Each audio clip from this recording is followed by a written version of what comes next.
प्रयोग किया जा सकता है, उन बातों को हमने सुना। और ये बातें जैसे भी बीच में कह रहे थे कि पूज्य गुरुदेव जी के संबंध में कि गुरुदेव जी का जो उनके जो विचार हैं, उनका जो ज्ञान का प्रकाश है, भाव के प्रति, पापपूर्ण कर्म के प्रति उसकी चेतना सजग ही नहीं हो पाती। पहली बात तो वो समझ नहीं पाता है, और दूसरी बात यदि समझता भी है तो उसको स्वीकार नहीं करता है।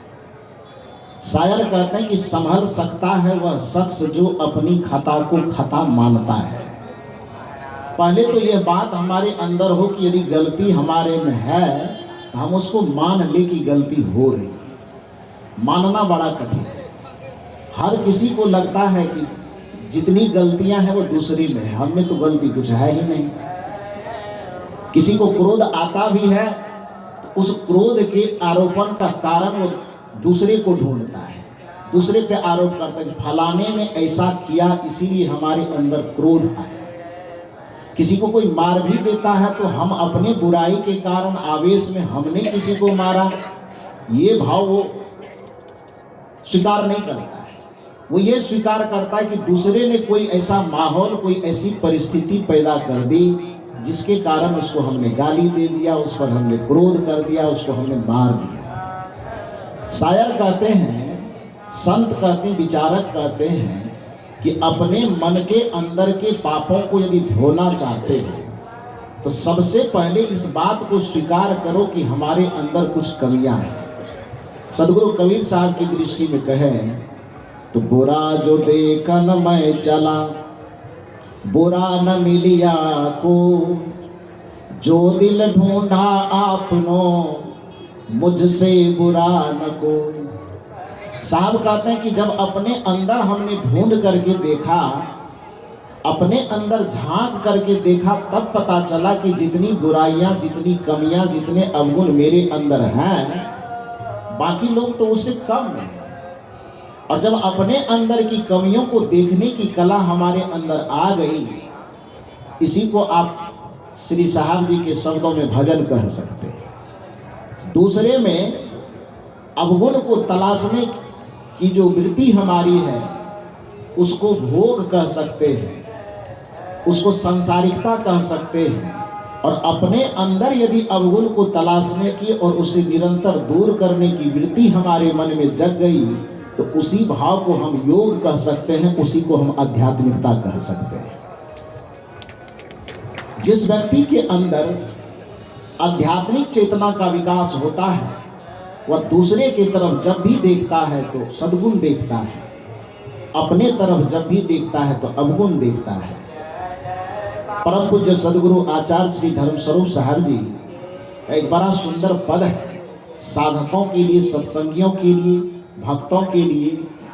वो कहते हैं, साधक यही विधि आप संभालो। दुनिया के किसी भी भक्ति के क्षेत्र में लगे हुए, ध्यान साधना भजन के क्षेत्र में लगे हुए, वह किसी मत के हो, किसी पंथ के हो, किसी वर्ग के हो, किसी वर्ण के हो, किसी संप्रदाय की साधना में जुड़े हुए लोग हों, उस सबसे निवेदन है कि साधक यही विधि आप संभालो। ये साधकों, इस सत्संगियों, इस विधि से, इस तरीके से अपने आप को संभाल लो, अपने आप को सुरक्षित करो। वो तरीका क्या है कि जिस विधि से, जिस तरीके से अपने आप को हम अवगुणों में धंसने से, माया में धंसने से, विकारों में धंसने से, वासनाओं में धंसने से अपने आप को बचा सकें, उसका तरीका क्या है? आसान तरीका। तो निवेदन है, साधक यही विधि आप संभालो, सदगुण दर्शन करो आन में। आन शब्द का प्रयोग किया गया है जो बहुत व्यापक रूप से इस आन शब्द का प्रयोग बिहार में किया जाता है। हालांकि आन यह लोक भाषा है, जो संस्कृत का मूल शब्द है वह अन्य को ही लोक भाषा में अपभ्रंश करके आन शब्द कहा जाता है। अन्य मन दूसरा, और उसी का लोक रूप आन है, तो आन मन भी दूसरा। दूसरे के तरफ जब भी हमारी दृष्टि उसे निवेदन है, सदगुण दर्शन करो आन में, नित निज दोष निहारो, साधक यही विधि आप संभालो, साधक यही विधि आप संभालो। साधना और भक्ति के क्षेत्र में लगे हुए लोगों से निवेदन है कि यदि अपने मन के विकारों को धोना चाहते हैं, अब विकार कहने में समझ में नहीं आता तो सीधी भाषा में कहिए कि अपने मन के पापों को धोना चाहते हैं, जिस पाप को धुलाने के लिए लोग अधिकांश यहाँ पर आए हैं। बड़े बड़े आचार्य गुरुओं के द्वारा टीवी चैनलों पर यह घोषणा की जाती है कि कुंभ में लोग पाप धुलवाने के लिए आए। असल में श्री साहब जी बता रहे थे कि सरस्वती का दर्शन, सरस्वती में जिस दिन आप निमज्जन करेंगे, डुबकी लगाएंगे, उसी दिन पाप धुलेगा। क्योंकि असल बात यह है कि यही एक गंगा है जिस गंगा की प्रवाह में आपका मन धुल सकता है। लेकिन जो व्यक्ति यह सोचता है कि हम गंगा जो बाहर में दिख रही उसमें डुबकी मार करके हम पाप को धो लेंगे, तो उस व्यक्ति को यह विचार करना चाहिए कि बाहर के पानी में, बाहर के गंगा में आप डुबकी लगाते हैं तो उस गंगा का स्पर्श आपके तन तक होता है, चमड़े तक होता है। और तन के किसी भी स्तर में, चमड़े में तो पाप होता नहीं। पाप कहाँ होता है? मन के अंदर होता है। गंगा जी में डुबकी लगा करके यदि हम पाप धोने की बात करें, एक निवेदन मैं करता हूँ आपसे। महाभारत आप पढ़ते होंगे, सुनते होंगे उसके संबंध में। उसमें भीष्म जी का एक चरित्र आता है। भीष्म को किसका पुत्र माना जाता है? जरा सब लोग बताइए। महाभारत में भीष्म पितामह को किसका पुत्र माना जाता है? आवाज सुनाई नहीं पड़ी, थोड़ा जोर से बोलिए। गंगा पुत्र माना गया। भीष्म पितामह को उसके पाप की सजा मिली कि नहीं मिली? थोड़ा जोर से बताइए। मिली? हाँ मिली। सजा के रूप में ही कहा जाता है, महाभारत में यह उद्धृत है कि सजा के रूप में ही उसे 18 दिन तक तीर के सैया पर झूलना पड़ा। महाभारत में यह प्रसंग का उल्लेख है कि आखिर उसे सजा मिली तो क्यों मिली।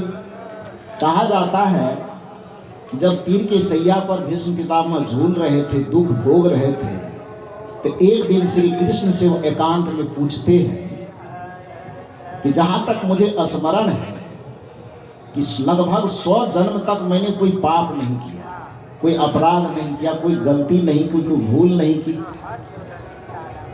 जब व्यक्ति को कर्मों की ही सजा मिलती है, तो जब मेरे मन से, वचन से, कर्म से कोई अपराध, कोई पाप हुआ नहीं, तो फिर ये 18 दिन तक जो तीर पर लटक करके हम झूल रहे हैं, इतनी पीड़ा भोग रहे हैं, इतना दर्द भोग रहे हैं, क्यों भोग रहे हैं? तो श्री कृष्ण ने उनसे कहा कि आप कितने दिन की बात बता रहे हैं?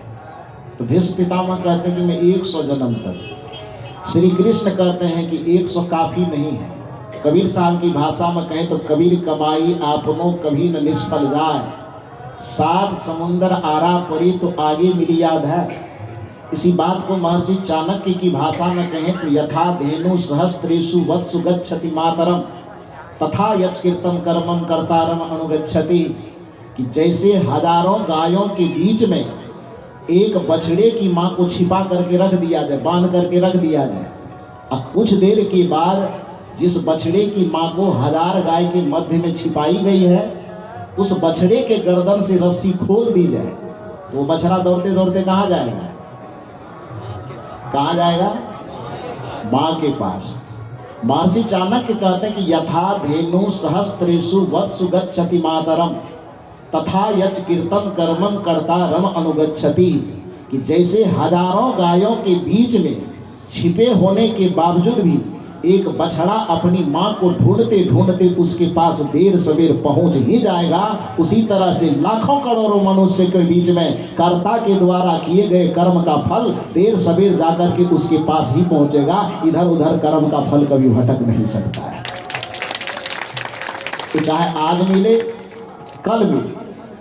निर्गुण परंपरा के संतों की तो ये मान्यता है ही, जो दिन रात सगुन परंपरा का गुणानुवाद करते हैं और कहते हैं कि पाप बाहर में कटेगा, उस सगुनवादी विचारकों से भी आप पूछें तो वो कहते हैं कि कर्म के फल से बच नहीं पाइएगा। कर्म प्रधान विश्व करी राखा, जो जस करहि सो तस फल चाखा, गोस्वामी जी की मान्यता है। को न काहु सुख दुख कर दाता, निजकृत कर्म भोग सुनु भ्राता। ये सगुनवाद की विचारधारा है कि नहीं है? तो चाहे कर्म का फल, चाहे वो निर्गुणवादी विचारधारा हो कि सगुनवादी विचारधारा, कर्म के फल से बचने का उपाय कहीं नहीं है, किसी भी रूप में नहीं है। तो फिर पाप कैसे कटेगा? भीष्म पितामह से श्री कृष्ण यही कहते हैं कि आप 100 जन्म का स्मरण कर रहे हैं कि मैंने कोई पाप, कोई भूल, कोई अवगुण किया नहीं, तो फिर ये तीर के सैया पे में झूला क्यों झूल रहा, लटका हुआ क्यों, दुख क्यों भेग रहा, पीड़ा क्यों भोग रहा? श्री कृष्ण ने कहा कि 100 जन्म तक तो स्मरण है, एक जन्म थोड़ा पीछे और चलिए। कहानी है, जैसा साहब जी कह रहे हैं, बहुत सारी बातें ऐसी कही जाती है जो सच में घटी हो न घटी हो मालूम नहीं। क्योंकि साहित्य जब रचना की जाती है तो साहित्यिक रचना में 2 प्रकार की विधा का प्रयोग किया जाता है। एक यथार्थवादी विधा और दूसरा आदर्शवादी विधा। यथार्थवादी विधा का अभिप्राय होता है कि जो घटना सचमुच में घटित हुई हो उसको आधार बना करके कोई कहानी, कोई कथा ज्यों का त्यों कहना, उसको यथार्थवादी विधा कहा जाता है।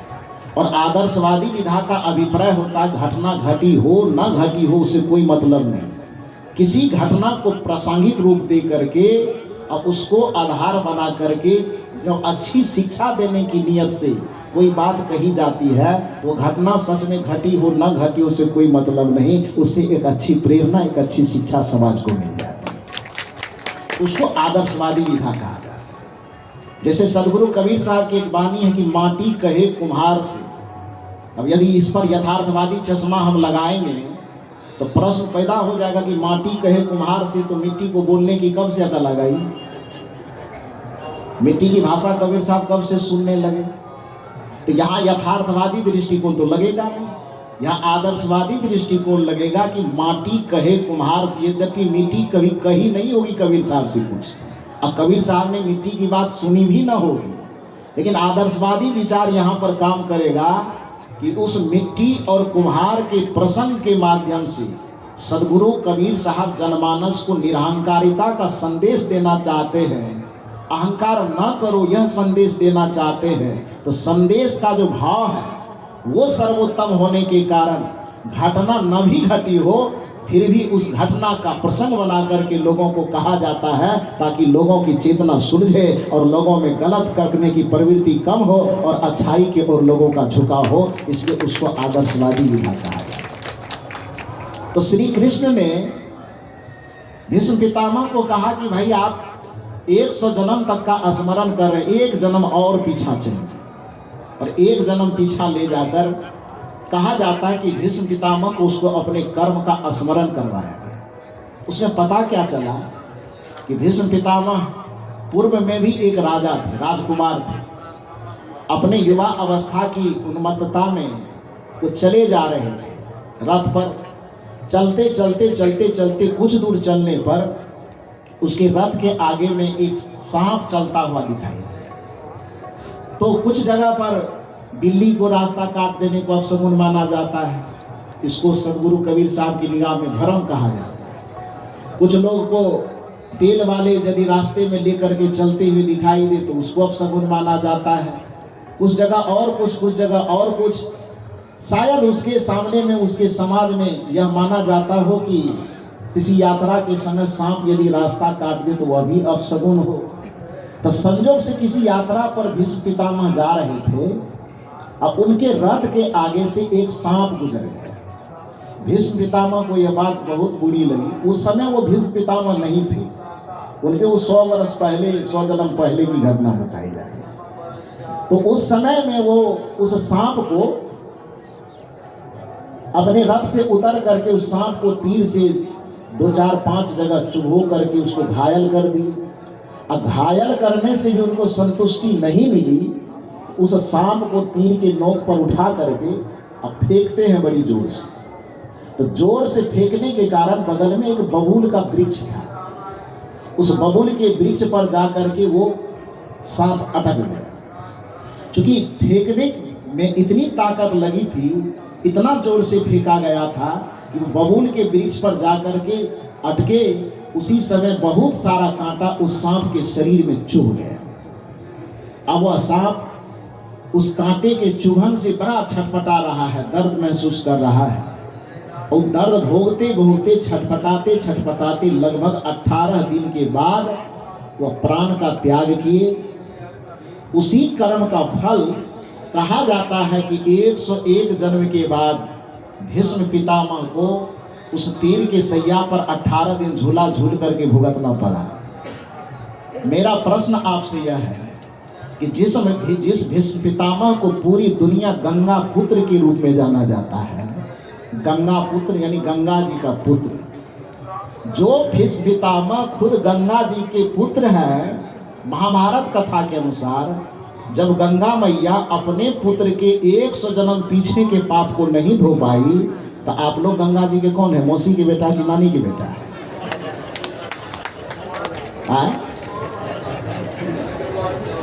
कौन है?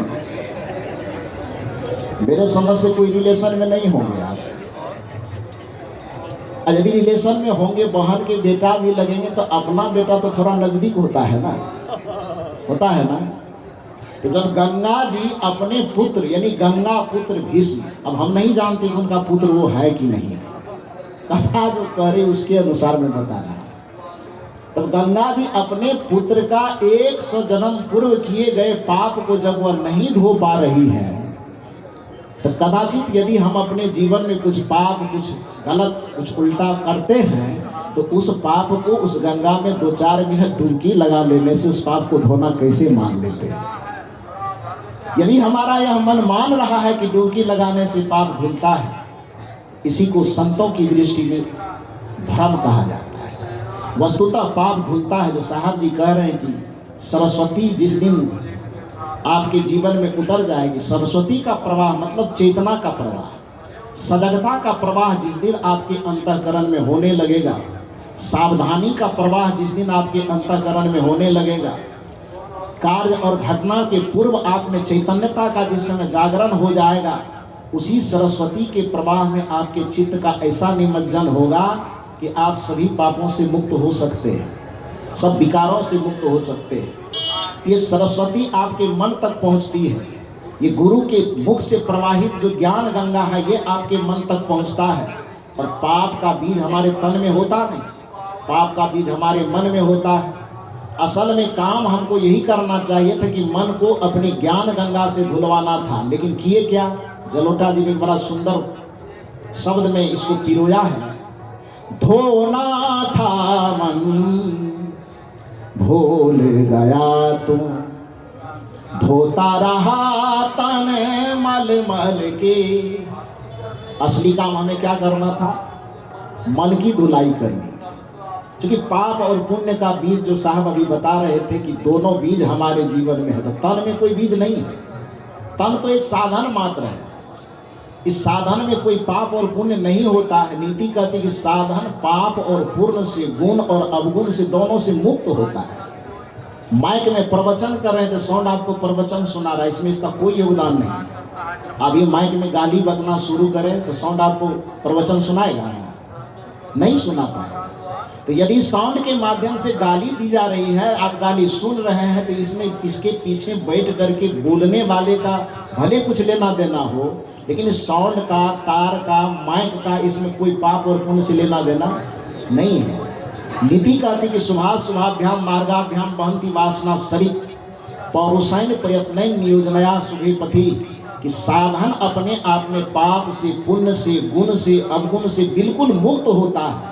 साधन में कोई दोष नहीं होता है। एक चाकू यदि डकैत के हाथ में जाता है, तब वह चाकू किसी का पेट फाड़ करके उसे मार देता है, लेकिन वही चाकू जब किसी डॉक्टर के हाथ में जाता है तो किसी के पेट को फाड़ करके उसकी जिंदगी बचा लेता है। इसलिए चाकू न तो पापी है न पुण्यात्मा। चाकू जब डॉक्टर के हाथ में गया तो उस चाकू को आप पापी कैसे कह पाएंगे? वही चाकू यदि डकैत के हाथ में गया तो उस चाकू को पुण्यात्मा कैसे कह पाएंगे? वस्तुतः चाकू न पापी है न पुण्यात्मा है। डॉक्टर के हाथ में जाने से वह पुण्यात्मा बन जाएगा, और डकैत के हाथ में जाने से वह पापी बन जाएगा, उसी प्रकार से यह तन यदि राम के पास गया तो पुण्यात्मा बन जाएगा, और यदि यह तन रावण के पास गया तो पापात्मा बन जाएगा। यह तन यदि गांधी के पास गया तो पुण्यात्मा बन जाएगा, यह तन यदि गौडसे के पास गया तो पापात्मा बन जाएगा, यह तन यदि कंस के पास गया तो पापात्मा बन जाएगा, यह तन यदि कृष्ण के पास गया तो पुण्यात्मा बन जाएगा। वस्तुतः तन अपने आप में एक साधन है, इसलिए इसमें पाप होता ही नहीं, तो गंगा में डुबकी लगाने से इसका पाप धुलेगा कैसे? पाप और पुण्य के बीज जिस मन के पास है, उस मन तक केवल इस गुरु ज्ञान रूपी गंगा के पहुंचने से, गुरु के ज्ञान रूपी सरस्वती के पहुंचने से, गुरु के ध्यान रूपी यमुना के पहुंचने से, इस त्रिवेणी के पहुंचने से हमारे मन के पाप धुलेंगे।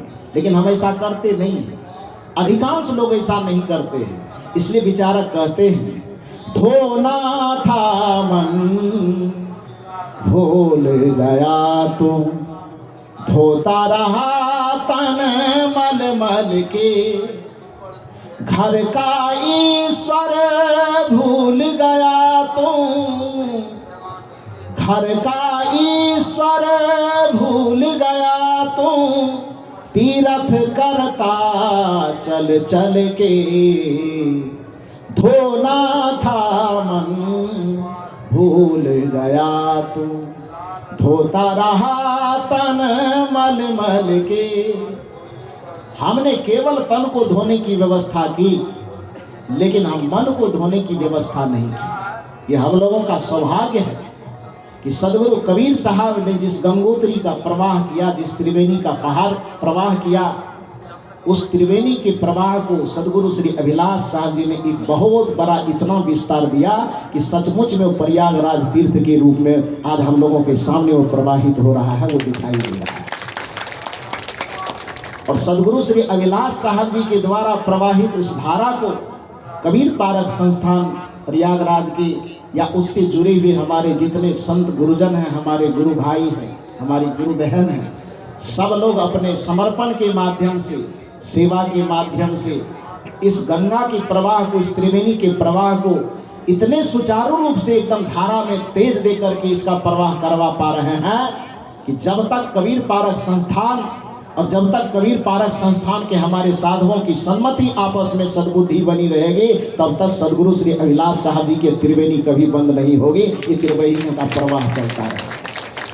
हम सब सौभाग्यशाली हैं, इस त्रिवेणी में हम सबको डुबकी लगाने का अवसर मिल रहा है। और आप लोगों के सौभाग्य में 2 दिन के लिए हम भी शामिल हो गए। आए तो थे हम डुबकी लगाने के लिए, लेकिन परम पूज्य श्री साहब जी हमको अकेले डुबकी लगाने नहीं दिए। साहब जी बता रहे थे कि हमारे पुराने साथी हैं। अब बताइए तो साहब जी कि हम साथी हैं कि शिष्य हैं? ये तो इनकी उदारता है।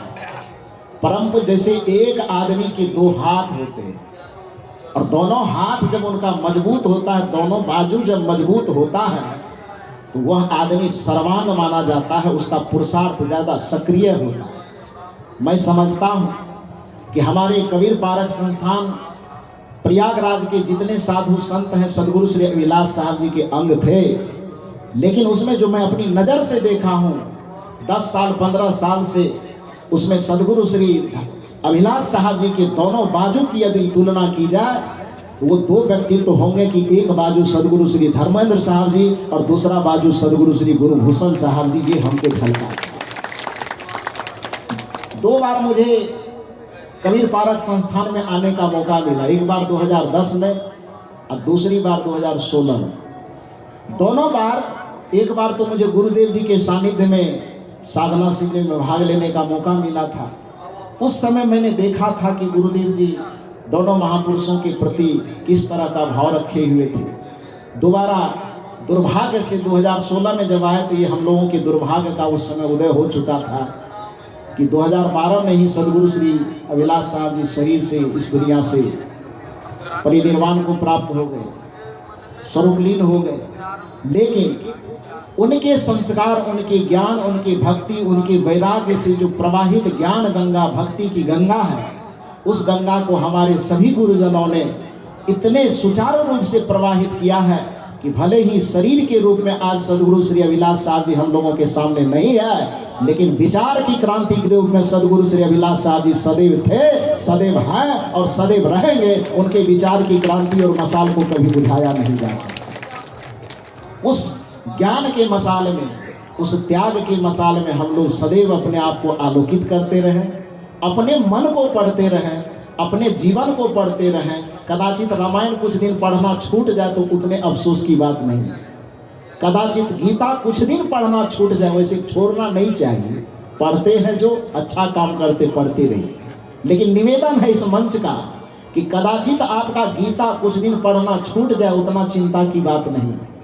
कदाचित रामायण पढ़ना, वेद पढ़ना, शास्त्र पढ़ना छूट जाए कुछ दिन, उतनी चिंता की बात नहीं। लेकिन आप अपने जीवन और मन रूपी किताब को कभी पढ़ना ना छोड़ें। यह मन रूपी ग्रंथ को पढ़ने का यह स्थान है, यह शिक्षा देता है यह कबीर विचार मंच, कि आप अपने मन रूपी ग्रंथ को सदैव पलटते रहिए, जीवन रूपी ग्रंथ को सदैव पलटते रहिए। और उस जीवन और मन रूपी ग्रंथ में यदि कहीं पर आपको बुराई दिखाई दे, कभी अवगुण दिखाई दे, तो उसको दूर करते रहिए। यही सभी संत यह शिक्षा देते हैं। कुछ लोग तो केवल निर्गुणवादी विचारधारा वाले लोगों पर यह थोपते हैं कि केवल अवगुण दूर करो, बुराई दूर करो, भगवान का भजन करने की बात करता नहीं, परमात्मा का कभी नाम लेता नहीं, ईश्वर अल्लाह कभी पुकारता नहीं। ये खाली अवगुण दूर करो, बुराई दूर करो, पाप दूर करो, वासना दूर करो, भोग दूर करो, खाली यही बात करता है। अरे परमात्मा को करने पुकारने की बात कहाँ है? जिस दिन आपने बुराई को दूर कर ली, उस दिन परमात्मा को पुकारना नहीं पड़ेगा, बल्कि आपके हृदय में परमात्मा स्वतः प्रकट हो जाएगा। यही कबीर साहब कहना चाहते हैं कि अवगुण को केवल दूर करो, परमात्मा अपने आप प्रकट होगा। संतों की मान्यता में परमात्मा को बुलाने की बात इसलिए नहीं होती है क्योंकि परमात्मा प्रकट होता है। सगुणवादी विचारधारा में कहा जाता है कि परमात्मा अवतार लेते हैं, और निर्गुणवादी विचारधारा में कहा जाता है कि परमात्मा प्रकट होते हैं। आपके मन में सवाल हो सकता है कि दोनों में अंतर क्या हुआ? प्रकट होना और अवतार होना क्या अंतर हुआ? तो अवतार होने का मतलब होता है ऊपर से किसी चीज का नीचे आना। कोई भगवान कहीं आसमान में बैठा हुआ है, और जब जब हो ही धर्म की हानि, उपजही असुर अधम अभिमानी, तब तब धरी प्रभु मनुज शरीरा, हर ही कृपा निधि सज्जन पीरा। इस चौपाई के अनुसार कि कोई परमात्मा सातवां आसमान में बैठा हुआ है, और जब जब धर्म की हानि होती है, पाप बढ़ता है, विकार बढ़ता है, तो सगुणवाद कहता है कि कोई भगवान आसमान से उतर करके धरती पर आता है, पाप का हरण करता है। लेकिन सदगुरु कबीर साहब जैसे संत, भगवान बुद्ध, भगवान महावीर जैसे संत कहते नहीं, कोई भगवान अवतार नहीं लेता। का तब कबीर साहब कहते हैं भगवान प्रकट होते हैं। का प्रकट होने का क्या अर्थ है भाई? कबीर साहब की साखी में सुनिए कि सब घाट मेरो साइया सोनी से जन कोई, बलिहारी वासेज की जा घट परगट हो। साहब कहते हैं कि बलिहारी उससे है तो सब में वह छिपा हुआ है, लेकिन उस सेज की बलिहारी है जिस सेज पर वह प्रकट हो चुका है। प्रश्न आपके मन में होगा कि अवतार नहीं होता लेकिन प्रकट होता है, ये कौन सी बात आप बता रहे हैं? तो प्रकट होने का अर्थ यह होता है, एक आम बोलचाल की भाषा में, हम लोग सब किसान वर्ग के लोग यहाँ बैठे हुए हैं, थोड़ा सा निवेदन, प्रकट होने का अर्थ क्या होता है? अवतार होने का अर्थ होता है जो है नहीं कहीं से आ गया। अब प्रकट होने का अर्थ क्या होता है? जैसे जमीन में किसान लोग खेती करते हैं, धान के महीने में धान बोते हैं, मकई के महीने में मकई बोते हैं, गेहूं के समय में गेहूं बोते हैं। किसी भी फसल का क्रम एक साल के बाद लौटता है। मान लीजिए धान अभी बोए, गेहूं कटने के बाद फिर धान वगैरह लगाते लगाते एक अगला साल आएगा, ठंडी का मौसम, तब उस समय में फिर गेहूं मकई लगाते। यही ना होता है? ऐसा ही होता है ना?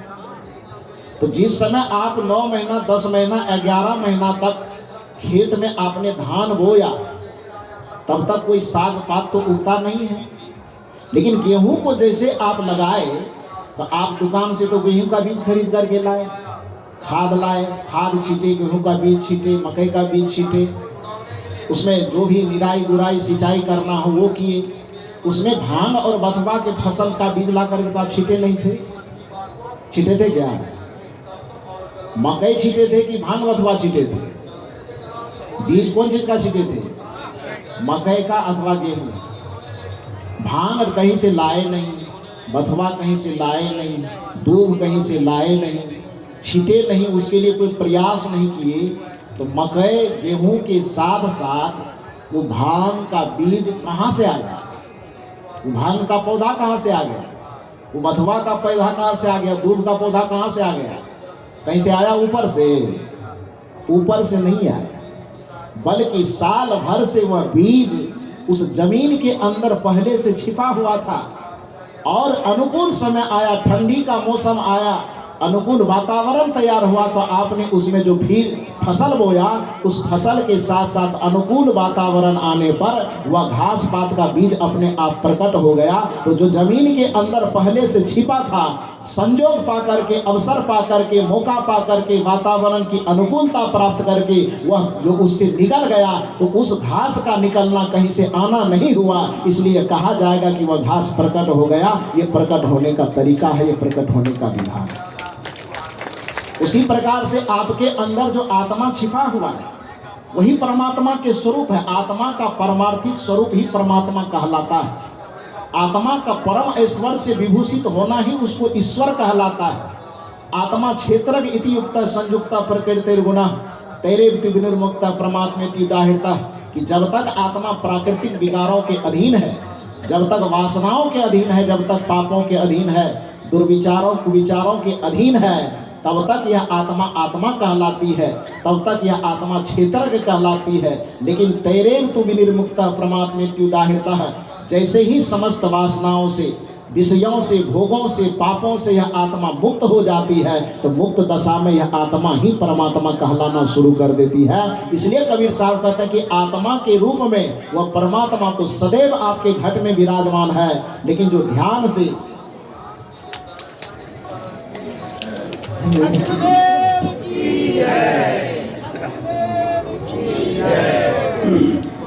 व्यवस्थित बैठ जाएं, जिसके सामने जगह खाली हो तो जगह भर लेंगे। गुरुदेव की। तो मैं निवेदन कर रहा था कि आपके घट में बैठा हुआ जो आत्मा है, उसी को ध्यान के माध्यम से, सजगता के माध्यम से, चैतन्यता के माध्यम से उस आत्मा को अपने स्वरूप में प्रकट कर देना, उस आत्मा को अपने स्वरूप में स्थित कर देना, बस यही परमात्मा को प्राप्त कर लेना है। यही परमात्मा में स्थित हो जाना होता है। और यह क्रिया कहीं से ऐसा नहीं कि हम ध्यान करेंगे, साधना करेंगे, सत्संग करेंगे तो कोई भगवान, कहीं आत्मा, कोई परमात्मा कहीं बाहर से आ जाएगा। बाहर से कोई नहीं आएगा, बस प्रकट होगा। केवल बुराइयों और अवगुणों के आवरणों को धोते जाए, आत्मा पर से बुराई और अवगुण का आवरण जितना हटता चला जाएगा, समझिए कि आपका पाप उतना उतरता चला जा रहा है। और वो पाप उतरने की क्रिया केवल इस सत्संग रूपी गंगा में डुबकी लगाने से हो सकती है। कबीरा मन निर्मल भया, जैसे गंगा नीर, पीछे पीछे हरि फिरे, कहत कबीर कबीर। हम लोग इस ज्ञान गंगा में, ज्ञान भक्ति वैराग की त्रिवेणी में निरंतर स्नान करते रहें, और पूज्य संत गुरुजनों के आशीर्वाद और कृपा से, और साथ साथ अपने पुरुषार्थ से, जब दोनों का पुरुषार्थ और कृपा दोनों का समन्वय होगा, तो कबीर साहब की भाषा में कहेंगे, ये मर जीवा अमृत पीवा, क्या धसी मरसी पतार। गुरु की दया, साधु की संगत, निकस आप यही द्वार। तो गुरु की दया प्राप्त कीजिए, साधुओं की संगति प्राप्त कीजिए, और सब पाप और विकार से मुक्त होकर के अपने परमात्मा स्वरूप में स्थित होइए, और सदा सदा के लिए सुख प्राप्त कीजिए। बस इतना ही निवेदन करके मंचासीन समस्त पूज्य संत गुरुजनों के चरणों में कोटि कोटि नमन करते हुए, दर्शक दीर्घा में विराजमान देव एवं देवी के हृदय में स्थित परम रमैया राम को सादर प्रणाम करते हुए मैं अपनी वाणी को यहीं पर विराम देता हूँ।